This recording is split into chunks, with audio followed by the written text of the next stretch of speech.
ಗೆಳೆಯರೇ ನಮಸ್ಕಾರ, ಹೇಗಿದ್ದೀರಿ ಎಲ್ರೋ? ಗೆಳೆಯರೇ, ಪ್ರತಿಯೊಬ್ಬ ಪೋಷಕರು ನೋಡ್ಲೇಬೇಕಾದ ಸುದ್ದಿ ಇದು. ನಾನು ಸಾವಿರಾರು ಜನರನ್ನ ಡಾಕ್ಟರ್ ಮಾಡಿದ್ದೀನಿ, ಸಾವಿರಾರು ವಿದ್ಯಾರ್ಥಿಗಳನ್ನ ಇಂಜಿನಿಯರ್ ಮಾಡಿದ್ದೀನಿ. ನಾನು ಚಿಕ್ಕಬಳ್ಳಾಪುರವನ್ನ ಎಜುಕೇಶನ್ ನಲ್ಲಿ ನಂಬರ್ 1 ಮಾಡೇ ಬಿಡ್ತೀನಿ. ಮಕ್ಕಳೇ, ನೀವು ದುಡ್ಡನ್ನ ಸಂಪಾದನೆ ಮಾಡಬೇಕು, ದುಡ್ಡಿದ್ರೆ ಎಲ್ಲ ಅಂತ ಆಗಾಗ ಭಾಷಣವನ್ನ ಚಿಕ್ಕಬಳ್ಳಾಪುರದ ಶಾಸಕ ಪ್ರದೀಪ್ ಈಶ್ವರ್ ಮಾಡ್ತಾ ಇರ್ತಾರೆ. ಅದನ್ನ ಕೆಲವರು ನೋಡಿ ಇದ್ಯಾವುದೋ ಕಾಮಿಡಿ ಪೀಸು, ಏನೇನೋ ಮಾತಾಡ್ತಾ ಇದೆ ಅಂದ್ರೆ ಇನ್ನು ಕೆಲವರು ಅಯ್ಯೋ ಇವನೊಬ್ಬಾರೆ ಹುಚ್ಚ ಬಿಡು ಅಂತಾರೆ. ಮತ್ತೊಂದು ವರ್ಗದ ಜನರು ಈ ಪ್ರದೀಪ್ ಈಶ್ವರ್ PUC ಓದಿದ್ರು, ಪರಿಶ್ರಮ ಅನ್ನೋ ನೀಟ್ ಅಕಾಡೆಮಿ ಮಾಡ್ಕೊಂಡಿದ್ದಾನೆ, ಅವನು ಸಿಕ್ಕಾಪಟ್ಟೆ ಇಂಟೆಲಿಜೆಂಟು, ಅದಕ್ಕಾಗಿ ಅವರ ಕಾಲೇಜ್ಗೆ ಅಡ್ಮಿಷನ್ ಅನ್ನ ಮಾಡಲೇಬೇಕು, ನನ್ನ ಮಗ ಕೂಡ ಮುಂದೆ ಮಗಳು ಕೂಡ ಮುಂದೆ ಏನಾದರೂ ಆಗಬಹುದು ಅಂತ ಮಾತಾಡ್ತಾ ಇರ್ತಾರೆ. ಆದರೆ ಇಡೀ ದೇಶದಲ್ಲಿ ಎಲ್ಲ ವಿಚಾರಗಳನ್ನ ಮಾತಾಡ್ತಾ ನನಗೆ ಎಲ್ಲ ಗೊತ್ತು ಅಂತಿದ್ದ ಅಯೋಗ್ಯ ಪ್ರದೀಪ್ ಈಶ್ವರ್ ಎಜುಕೇಶನ್ ಅನ್ನೋದನ್ನ ಇಟ್ಕೊಂಡು ಅಕ್ರಮವನ್ನು ಮಾಡ್ತಾ ಇದ್ದಾನೆ ಅಂದ್ರೆ ನಂಬ್ತೀರಾ? ಈಗ ನಂಬಲೇಬೇಕು, ಅಂತಹ ಪರಿಸ್ಥಿತಿ ಬಂದಿದೆ. ಅದಕ್ಕೆ ಕಾರಣ ಪ್ರದೀಪ್ ಈಶ್ವರ್ ಪರಿಶ್ರಮ ಅನ್ನೋದು, ಅಕ್ರಮ ಅನ್ನೋದು ಈಗ ಮುನ್ನೆಲೆಗೆ ಬರ್ತಾ ಇದೆ. ಅಲ್ಲಿಗೆ ಪೋಷಕರ ಪರಿಶ್ರಮದ ದುಡ್ಡನ್ನ ಅಕ್ರಮವಾಗಿ ಅಯೋಗ್ಯ ಶಾಸಕ ಡೈಲಾಗ್ ಕಿಂಗ್ ಹುಚ್ಚರ ಹಾಗೆ ಮಾತಾಡೋ ಪ್ರದೀಪ್ ಈಶ್ವರ್ ಕಿತ್ತುಕೊಳ್ತಾ ಇದ್ದಾನೆ. ಹಾಗಾದ್ರೆ ಪರಿಶ್ರಮ ಅನ್ನೋ ಕಾಲೇಜುಗಳಿಗೆ ಅನುಮತಿಯೇ ಇಲ್ಲದೆ ನಡೀತಾ ಇರೋದೇಗೆ? ಒಂದು ಕಾಲೇಜಿಗೆ ಅನುಮತಿ ಪಡ್ಕೊಂಡು ಇಷ್ಟೊಂದು ಕಾಲೇಜುಗಳನ್ನು ನಡೆಸ್ತಾ ಇರೋದೇಗೆ? ಅಲ್ಲಿಗೆ ಮಕ್ಕಳನ್ನ ಅದೇನೋ ಮಾಡಿ ಉದ್ಧಾರ ಮಾಡ್ತೀನಿ ಅಂದವನ ಮುಖವಾಡ ಹೇಗಿದೆ? ಈಗೇನು ಮಾಡ್ತಾರೆ ಸಿದ್ದರಾಮಯ್ಯ? ಎಲ್ಲವನ್ನ ಈ ವಿಡಿಯೋದಲ್ಲಿ ನೋಡ್ಕೊಂಡು ಬರೋಣ ಬನ್ನಿ. ಗೆಳೆಯರೇ, ನಮ್ಮ ರಾಜ್ಯದಲ್ಲಿ ಸುದ್ದಿಗಳೇ ಇಲ್ಲದೆ ಇದ್ರೂ ಏನಾದರೂ ಒಂದು ಸುದ್ದಿಯಲ್ಲಿರೋ ವ್ಯಕ್ತಿ ಅಂದ್ರೆ ಅದು ಚಿಕ್ಕಬಳ್ಳಾಪುರದ ಶಾಸಕ ಪ್ರದೀಪ್ ಈಶ್ವರ್. ಅಲ್ಲಿನ ಜನ ಇವನನ್ನ ಇಂತಹ ವ್ಯಕ್ತಿ ಅಂತ ಗೊತ್ತಿದ್ದು ಮತವನ್ನ ಹಾಕಿದ್ರು, ಇಲ್ಲ ಬಡವ ಅದೇನೋ ಪರಿಶ್ರಮ ಅಕಾಡೆಮಿ ಮಾಡಿ ಬೆಳೆದಿದ್ದಾನೆ, ಅಲ್ಲೇನೋ ದವಾಕಿದ್ದಾನೆ ಅಂತ ಮತವನ್ನ ಹಾಕಿದ್ರು ಗೊತ್ತಿಲ್ಲ. ಒಟ್ಟಿನಲ್ಲಿ ಅವತ್ತು BJP ಮಾಡಿಕೊಂಡಿದ್ದ ಎಡವಟ್ಟು ಮತ್ತು ಕಾಂಗ್ರೆಸ್ ಬಿಟ್ಟಿ ಬಗ್ಗೆಗಳ ಗುಂಕಲ್ಲಿ ಜನರ ಆಕ್ಸಿಡೆಂಟ್ ಮತಗಳಿಂದ ಆಯ್ಕೆಯಾಗಿ ಆಕ್ಸಿಡೆಂಟಲ್ MLA ಆಗಿದ್ದು ಈ ಪ್ರದೀಪ್ ಈಶ್ವರ್. ಅದರಲ್ಲೂ ಅದೆಂಥದ್ದು ಪ್ರದೀಪ್ ಈಶ್ವರ್ ನಿಮ್ಮೊಂದಿಗೆ ಅನ್ನೋ ಒಂದು ಯೂಟ್ಯೂಬ್ ಚಾನಲ್ ಮಾಡ್ಕೊಂಡಿದ್ದಾನೆ. ಶಾಸಕರಾದ ಹೊಸದ್ರಲ್ಲಿ ನಾನು ಪ್ರತಿ ಹಳ್ಳಿಗೆ ಹೋಗ್ತಾ ಇದ್ದೀನಿ, ಅಲ್ಲಿ ಎಲ್ಲರನ್ನ ಭೇಟಿ ಮಾಡ್ತೀನಿ, ಅಲ್ಲಿರೋ ಕಷ್ಟಗಳನ್ನ ಕೇಳ್ತೀನಿ, ಎಲ್ಲವನ್ನು ಸರಿ ಮಾಡಿಬಿಡ್ತೀನಿ ಅಂತ ಮಾಡಿದ್ದು. ಅದರಲ್ಲಿ ವಿಡಿಯೋಗಳನ್ನ ಹಾಕಿದ್ದು. ಆಮೇಲೆ ಗೊತ್ತಾಯ್ತು ಅದೆಲ್ಲ ಸುಳ್ಳು. ಅಲ್ಲಿ ಮಾಡ್ತಾ ಇರೋ ವಿಡಿಯೋದಲ್ಲಿ ಕೊಟ್ಟಿರೋ ಒಂದೇ ಒಂದು ಆಶ್ವಾಸನೆಯನ್ನ, ಬಡವರ ಕಷ್ಟಗಳನ್ನ ಕೇಳೋದಕ್ಕೂ ಇವನು ಮತ್ತೆ ಹೋಗ್ಲೇ ಇಲ್ಲ ಅಂತ. ಅದನ್ನ ಖುದ್ದು ನಾವು ಕೂಡ ಗ್ರೌಂಡ್ ರಿಪೋರ್ಟ್ ಅನ್ನ ಮಾಡಿ ವಿಡಿಯೋ ಮಾಡಿದ್ವಿ. ಅದಾದ ನಂತರ ಇರಲಾರದೆ ಇರುವೆ ಬಿಟ್ಕೊಂಡ್ರು ಅನ್ನೋ ಹಾಗೆ ಈ ಮನುಷ್ಯ ಶಾಸಕ ಆದ್ಮೇಲೆ ಚಿಕ್ಕಬಳ್ಳಾಪುರದ ಕಾಂಗ್ರೆಸ್ಸಿನ ಹಿರಿಯ ನಾಯಕರನ್ನ ಜೊತೆಯಲ್ಲಿ ಕರ್ಕೊಂಡು ಹೋಗಪ್ಪ ಪ್ರದೀಪ ಅಂದ್ರೆ, ಅಯ್ಯೋ ಆ ಬಡ್ಡಿ ಮಕ್ಕಳಿಂದ ನನಗೇನು ಲಾಭ, ನಾನು ಒಬ್ಬ ಶಾಸಕ, ಅವರೆಲ್ಲ ಕೇವಲ ಕಾರ್ಯಕರ್ತರು ಅನ್ನೋ ದಿಮಾಕು. ಇವತ್ತು ಶಾಸಕ ಆದವನು 200ಕ್ಕಿಂತ ಹೆಚ್ಚು ಪೊಲೀಸರನ್ನ ಸುತ್ತಲೂ ಇಟ್ಕೊಂಡು ಊರಿಗೆ ಹೋಗೋ ಪರಿಸ್ಥಿತಿ ಬಂದಿದೆ. ಅಷ್ಟೇ ಆಗಿದ್ರೆ ಅವರ ಪಕ್ಷ, ಅವರ ಕಾರ್ಯಕರ್ತರು ಬಿಡಿ ಅನ್ನಬಹುದಿತ್ತು. ಆದರೆ ಈ ಪ್ರದೀಪ್ ಈಶ್ವರ್ ಒಬ್ಬ ಮೋಟಿವೇಶನ್ ಸ್ಪೀಚರ್ ಅನ್ನೋ ಹಾಗೆ ಸಿಕ್ಕ ವೇದಿಕೆಗಳಲ್ಲಿ ಒಂದಷ್ಟು ಪಂಚತಂತ್ರದ ಕಥೆಗಳನ್ನ ಇವನದ್ದೇ ಸ್ಟೈಲಲ್ಲಿ ಕಥೆಯನ್ನು ಸೇರಿಸ್ಕೊಂಡು ಹೇಳಿದ್ದು. ಪಾಪ ಇವಾಗಿನ ಮಕ್ಕಳಿಗೆ ಅದೆಷ್ಟೋ ಜನರಿಗೆ ಪಂಚತಂತ್ರದ ಕಥೆಗಳೇ ಗೊತ್ತಿರಲ್ಲ, ಅದನ್ನು ಕೇಳಿರೋದು ಇಲ್ಲ. ಅದಕ್ಕಾಗಿ ಅಯ್ಯೋ ಈ ಪ್ರದೀಪ್ ಈಶ್ವರ ಅದೆಷ್ಟು ಚೆನ್ನಾಗಿ ಕಥೆಯನ್ನು ಹೇಳ್ತಾ ಇದ್ದಾನೆ ಎಂದುಕೊಳ್ತಾ ಇದ್ರು. ಅದೇ ವೇದಿಕೆಯಲ್ಲಿ ಇದೇ ಶಾಸಕ ನಾನು ಅದೆಷ್ಟು ವಿದ್ಯಾರ್ಥಿಗಳನ್ನು ಡಾಕ್ಟರ್ಸ್ ಮಾಡಿದ್ದೀನಿ ಗೊತ್ತಾ, ಅದೆಷ್ಟು ಜನರನ್ನ ಇಂಜಿನಿಯರ್ ಮಾಡಿದ್ದೀನಿ ಗೊತ್ತಾ ಅಂತ ಅವರದ್ದೇ ಪರಿಶ್ರಮ ನೀಟ್ ಅಕಾಡೆಮಿಯ ಪ್ರಮೋಷನ್ ಮಾಡಿಕೊಳ್ತಾ ಹೋದ್ರು. ಜೊತೆಗೆ ಒಂದಷ್ಟು TV ಚಾನಲ್ಗಳಲ್ಲಿ ಜಾಹೀರಾತನ್ನು ಕೊಟ್ಟರು. ಪಾಪ ಇದನ್ನು ನೋಡ್ತಾ ಇದ್ದ ಪೋಷಕರು ಪ್ರದೀಪ ಹೇಳ್ತಾ ಇರೋದೇ ಸತ್ಯ ಇರಬೇಕು ಅಂತ ನಂಬಿ ಅಲ್ಲಿಗೆ ಅವರ ಮಕ್ಕಳನ್ನ ಅಡ್ಮಿಷನ್ ಮಾಡೋಕೆ ಶುರು ಮಾಡಿದ್ರು.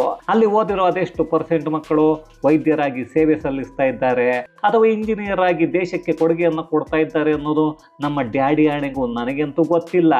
ಈ ವಿಡಿಯೋ ನೋಡ್ತಾ ಇರೋರು ದಯವಿಟ್ಟು ಗೊತ್ತಿದ್ರೆ ನೀವೇ ತಿಳಿಸಿಪ್ಪ. ಯಾಕಂದ್ರೆ ಈ ಪ್ರದೀಪ್ ಈಶ್ವರ್ ಎಲ್ಲೇ ಭಾಷಣ ಮಾಡೋದಕ್ಕೆ ಹೋದ್ರು ಮಕ್ಕಳಿಗೆ ಹೇಳೋದು ದುಡ್ಡು ಇಂಪಾರ್ಟೆಂಟು, ದುಡ್ಡನ್ನ ಮಾಡಿದ್ರೆ ಎಲ್ಲವೂ ನಮ್ಮ ಬಳಿಗೆ ಬರುತ್ತೆ ಅಂತ.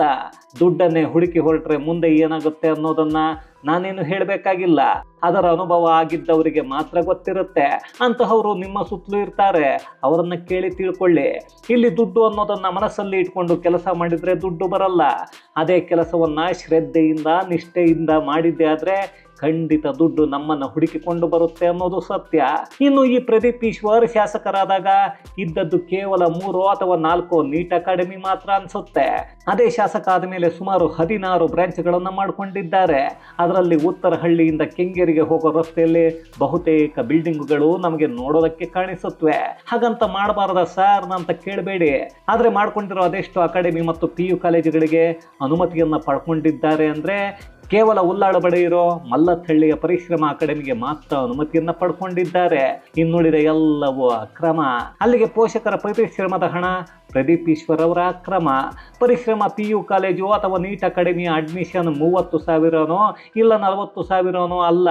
ಅದರ ಫೀಸು ಬರೋಬ್ಬರಿ 4 ರಿಂದ 5 ಲಕ್ಷ ಅನ್ನೋದನ್ನ ದೂರುದಾರ ಗಂಗಾಧರ್ ಅನ್ನೋರೇ ಹೇಳ್ತಾ ಇದ್ದಾರೆ. ಪ್ರದೀಪನ ಅಕ್ರಮದ ಬಗ್ಗೆ ಶಿಕ್ಷಣ ಇಲಾಖೆ ಮತ್ತು ಮಧು ಬಂಗಾರಪ್ಪ ಅವರಿಗೂ ದೂರನ್ನ ನೀಡಿದ್ದಾರೆ. ಈಗಾಗಲೇ ಶಿಕ್ಷಣ ಇಲಾಖೆಯ ಸಹಾಯಕ ನಿರ್ದೇಶಕರು 3 ಜನರ ಒಂದು ತಂಡವನ್ನ ಮಾಡಿ ಪರಿಶ್ರಮ ಅಕಾಡೆಮಿಯ ಪ್ರತಿ ಕಟ್ಟಡಗಳನ್ನು ಪರಿಶೀಲನೆ ಮಾಡಿದ್ದಾರೆ. ಅವೆಲ್ಲವೂ ಅಕ್ರಮ ಅನ್ನೋದನ್ನ ಹೇಳ್ತಾ ಇದ್ದಾರೆ. ಯಾಕಂದ್ರೆ ಅನುಮತಿಯನ್ನ ಪಡೆದುಕೊಂಡಿರೋದು ಕೇವಲ ಒಂದು ಕಡೆ ಮಾತ್ರ. ಆದರೆ ಬೇರೆ ಬೇರೆ ಕಡೆಗಳಲ್ಲಿ ಬಹಳಷ್ಟು ಕಟ್ಟಡಗಳಲ್ಲಿ ಕೋಚಿಂಗ್ ಸೆಂಟರ್ ನಡೀತಾ ಇವೆ. ಕೆಲ ಕಟ್ಟಡಗಳಲ್ಲಿ PU ಕಾಲೇಜುಗಳು, ಇನ್ನು ಕೆಲ ಕಟ್ಟಡಗಳಲ್ಲಿ ಹಾಸ್ಟೆಲ್ಲುಗಳು. ಸರಿ, ಯಾವುದೋ ಶಿಕ್ಷಣ ಇಲಾಖೆಯಿಂದ ಮಾತ್ರ ಅನುಮತಿಯನ್ನ ಪಡೆದುಕೊಂಡಿಲ್ಲ ಅಂದುಕೊಳ್ಳೋಕೆ ಹೋಗಬೇಡಿ. ಮೊದಲನೆಯದಾಗಿ ಒಂದು ಶಿಕ್ಷಣ ಸಂಸ್ಥೆ ರಿಜಿಸ್ಟ್ರೇಷನ್ ಆಗಿರಬೇಕು. ಅದು ಟ್ರಸ್ಟ್ ಅಥವಾ ಸೊಸೈಟಿ ಆಗಿರಬೇಕು. ಇಲ್ಲ ಅಂದರೆ ಕಾಲೇಜನ್ನು ಶುರು ಮಾಡೋದಕ್ಕೆ ಆಗಲ್ಲ. ಎರಡನೆಯದ್ದು ಶಿಕ್ಷಣ ಅನುಮತಿಯನ್ನ ಡಿಪಾರ್ಟ್ಮೆಂಟ್ ಆಫ್ ಕಾಲೇಜ್ ಎಜುಕೇಷನ್ ಕರ್ನಾಟಕದಿಂದ ಪಡ್ಕೋಬೇಕು. UGC ಅನುಮತಿಯನ್ನು ಪಡ್ಕೋಬೇಕು. ಮೂರನೆಯದ್ದು ಕಾಲೇಜನ್ನು ಓಪನ್ ಮಾಡೋದಕ್ಕೆ ಮೊದಲು ಯೂನಿವರ್ಸಿಟಿ ಜೊತೆ ಬಾಂಧವ್ಯ ಇರಬೇಕಾಗತ್ತೆ. ಇನ್ನು ವಸತಿ ಸೌಲಭ್ಯ ಇರೋ ಕಾಲೇಜು ಮಾಡಬೇಕು ಅಂದರೆ local municipal approval, fire safety clearance, health department clearance, ಕಟ್ಟಡದ ಪ್ಲಾನ್ ಅಪ್ರೂವಲ್ ಆಗಿರಬೇಕು. ಜೊತೆಗೆ ಪಕ್ಕದಲ್ಲಿರೋ ವಸತಿಗಳ NOC ಅಂದರೆ ನೋ ಅಬ್ಜೆಕ್ಷನ್ ಸರ್ಟಿಫಿಕೇಟ್ ಕೂಡ ಬೇಕಾಗತ್ತೆ. ಅಲ್ಲಿನ ಸ್ಥಳೀಯರು ಅದಕ್ಕೆ ಸಹಿಯನ್ನು ಮಾಡಿರಬೇಕು. Karnataka state pollution board electricity ನೀರು ಸರಬರಾಜು ಅಪ್ರೂವಲ್ ಕೂಡ ಬೇಕು. ಇಷ್ಟೇ ಅಲ್ಲದೆ ರಾಜ್ಯ ಸರ್ಕಾರದ ನಿಗದಿಯಂತೆ ಅಲ್ಲಿ ಫೀಸುಗಳನ್ನು ಪಡಿಬೇಕಾಗತ್ತೆ.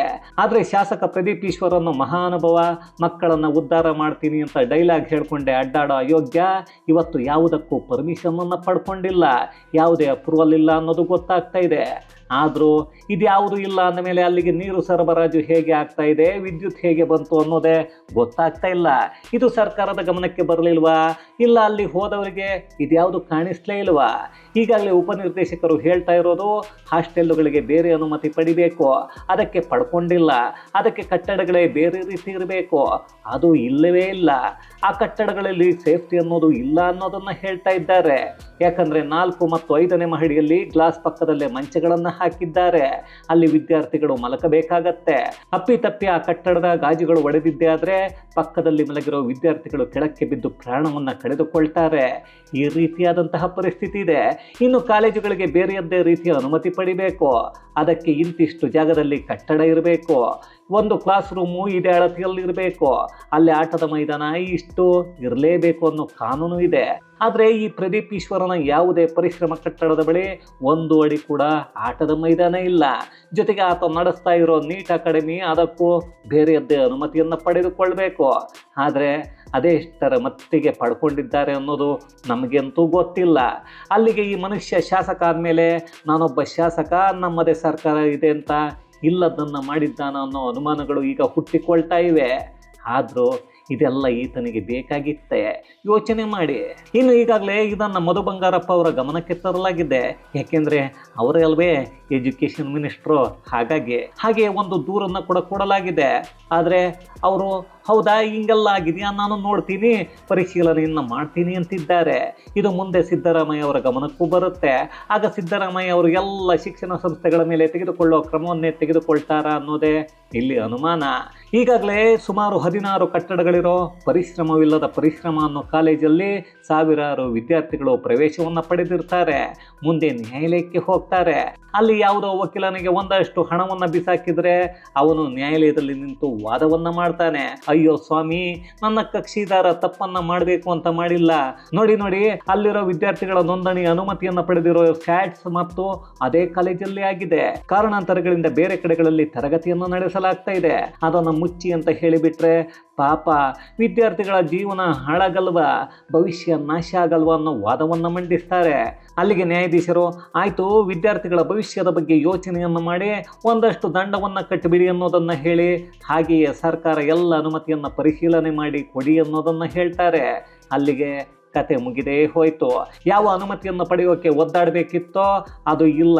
ಅಲ್ಲಿ ಯಾವ ಕಟ್ಟಡವು ಕಾನೂನು ಪ್ರಕಾರ ಇಲ್ಲದಲ್ಲ. ವಿದ್ಯಾರ್ಥಿಗಳ ಜೀವ ಪ್ರದೀಪನ ಕಟ್ಟಡಗಳ ಕೈಯಲ್ಲಿ ಅಂತ ಪೋಷಕರು ನೋಡ್ತಾ ಇರಬೇಕು. ನಮ್ಮ ದೇಶದಲ್ಲಿ ಒಂದು ಕುರಿ ಹಳ್ಳಕ್ಕೆ ಬಿದ್ದರೆ ಸಾಕು, ಎಲ್ಲವೂ ಬೀಳುತ್ತೆ ಅನ್ನೋದಕ್ಕೆ ಇದಕ್ಕಿಂತ ಉದಾಹರಣೆ ಬೇಕಾ? ನಾನು ಬಹಳಷ್ಟು ಶಾಲಾ ಕಾಲೇಜುಗಳನ್ನು ನೋಡಿದ್ದೀನಿ.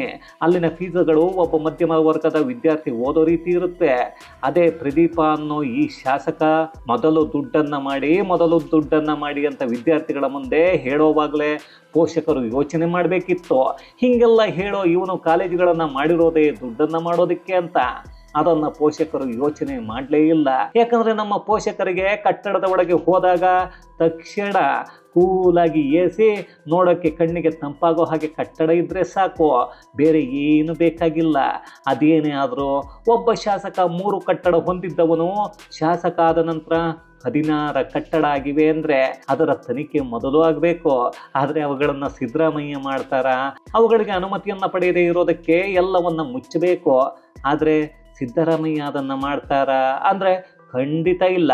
ಯಾಕಂದರೆ ಅಲ್ಲಿ ಈಗಾಗಲೇ ಪ್ರದೀಪ್ ಈಶ್ವರ್ ಶಾಸಕ ಆದ ದಿನದಿಂದ ಸಿದ್ದರಾಮಯ್ಯ ಅವರಿಗೆ ಸಿಕ್ಕಾಪಟ್ಟೆ ಬಕೆಟ್ಟು, ಜಗ್ಗು, ಸಿಂಟೆಕ್ಸ್ ಟ್ಯಾಂಕು ಎಲ್ಲವನ್ನು ಹಿಡ್ಕೊಂಡು ಬರ್ತಾರೆ ಇದ್ದಾರೆ. ನಮ್ಮ ಸಿದ್ದರಾಮಯ್ಯ ಅಂದ್ಕೊಂಡೇ ಬಂದಿದ್ದಾನೆ. ಇವರೆಲ್ಲ ಶಾಸಕರು, ಇಂಥವರಿಗೆ ಮರ್ಯಾದೆ ಬೇರೆ ಕೊಡಬೇಕು. ಇದು ನಮ್ಮ ಕರ್ಮ. ಆದರೂ ಚಿಕ್ಕಬಳ್ಳಾಪುರದ ಜನತೆಗೆ ದೊಡ್ಡದೊಂದು ನಮಸ್ಕಾರ. ಇನ್ಯಾರೂ ಸಿಗಲಿಲ್ವೇ ಆಯ್ಕೆ ಮಾಡೋದಕ್ಕೆ ಅನ್ನೋದೇ ನನಗಿರೋ ಅನುಮಾನ. ಪಾಪ ಅಲ್ಲಿ ಮತವನ್ನು ಹಾಕಿರೋ ಮತದಾರರು ಈಗ ಪಶ್ಚಾತ್ತಾಪ ಪಡ್ತಾ ಇದ್ದಾರೋ ಏನೋ, ಇವನಿಗೆ ಯಾಕೆ ಮತವನ್ನು ಹಾಕಿದ್ದೆ ಅನ್ನೋದೇ ಗೊತ್ತಿಲ್ಲ ಅಂತ. ಇರಲಿ ಬಿಡಿ, ಮುಂದೆ ಸಿದ್ದರಾಮಯ್ಯ ಅವರ ಸರ್ಕಾರ ಅದೇನು ಕಿತ್ತು ಹಾಕತ್ತೆ ಅನ್ನೋದನ್ನು ನೋಡೋಣ. ಅದ್ಯಾವ ರೀತಿಯ ಕ್ರಮವನ್ನು ತೆಗೆದುಕೊಳ್ತಾರೆ ಅನ್ನೋದನ್ನು ಹುಡುಕೋಣ. ಆದರೂ ಮಕ್ಕಳ ಭವಿಷ್ಯದ ಜೊತೆ ಆಟವನ್ನು ಆಡೋ ಇವರೆಲ್ಲ ಅದೇಗೆ ಮಕ್ಕಳ ಭವಿಷ್ಯವನ್ನು ಕಟ್ಟಿದ್ದೀವಿ ಅಂತ ಹೇಳಿಕೊಳ್ತಾರೋ ಗೊತ್ತಿಲ್ಲ. ಪೋಷಕರು ಎಲ್ಲಿಯವರೆಗೂ ಯಾವುದೇ ಶಾಲೆ ಕಾಲೇಜು ಆಗಲಿ ಅಲ್ಲಿಗೆ ಹೋದಾಗ ನಿಮ್ಮ ಶಾಲಾ ಕಾಲೇಜು ಅನುಮತಿಯನ್ನು ತೋರಿಸಿ ಅನ್ನೋದನ್ನು ಕೇಳೋವರೆಗೂ ನಮ್ಮ ಸರ್ಕಾರ ಅದನ್ನು ಶಾಲಾ ಆವರಣದಲ್ಲಿ ಹಾಕಬೇಕು ಅನ್ನೋ ಕಾನೂನನ್ನು ತಗೊಂಡು ಬರೋವರೆಗೂ ಇಂತಹ ಕರ್ಮಕಾಂಡಗಳು ನಡೀತಾನೆ ಇರುತ್ತವೆ. ಅದನ್ನು ನಾವೇನು ಮಾಡೋಕ್ಕಾಗಲ್ಲ ಬಿಡಿ. ಅದನ್ನು ಮಾಡಬೇಕಾಗಿರೋದು ಸರ್ಕಾರ. ಏನು ಮಾಡೋದು? ಇದು ಗೆಳೆಯರೇ, ಪ್ರದೀಪ್ ಈಶ್ವರನ ಪರಿಶ್ರಮದ ಅಕ್ರಮದ ಕುರಿತಾದ ಒಂದಷ್ಟು ಮಾಹಿತಿ ಮತ್ತಷ್ಟು ವಿಶೇಷತೆಗಳೊಂದಿಗೆ ಮುಂದಿನ ವಿಡಿಯೋದಲ್ಲಿ ಭೇಟಿಯಾಗೋಣ. ಅಲ್ಲಿಯವರೆಗೂ ಕನ್ನಡವೇ ಸತ್ಯ, ಕನ್ನಡವೇ ನಿತ್ಯ.